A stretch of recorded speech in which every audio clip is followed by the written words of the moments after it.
વાવના ઢીમાથી સપરેડા માર્ગ પરની ડીપીમાં આગ લાગતા અફરાતફરી।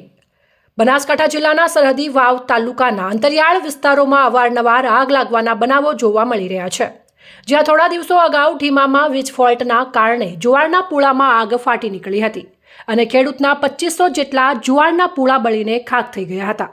ત્યારે વર્તમાનમાં વધુ એક બનાવ વાવના ઢીમા ગામની અંદર જોવા મળ્યો છે, જેમાં ગામમાંથી નીકળતા સપરેડા માર્ગ પર આવેલ પરમાર પીનાભાઈ શંકરભાઈના ખેતરના ખૂણામાં આવેલા શેઢે વીજ લાઇનની ડીપી આવેલી છે, જે ડીપી પાસે અચાનક શોર્ટ સર્કિટ થવાના કારણે નીચે તણખા પડતા કુદરતી રીતે ઉગેલા ઘાસમાં આગ ભભૂકી ઉઠી હતી, જેને લઈને રોડની સાઈડમાં બનાવેલી બાવળિયાની વાડમાં આગ લાગી હતી, જેથી આસપાસ રહેતા લોકોમાં ભારે અફરાતફરીનો માહોલ સર્જાયો હતો। ત્યારે આ આગને કાબૂ લેવા માટે આસપાસના લોકોએ તેમના ઘરોમાંથી પાણી લાવી તેનો છંટકાવ કરી આગ ઉપર કાબૂ મેળવ્યો હતો। આમ વીજ તંત્રના કારણે અવારનવાર આગ લાગવાના બનાવો બની રહ્યા છે, જેને લઈને લોકોમાં ભયનો માહોલ જોવા મળી રહ્યો છે।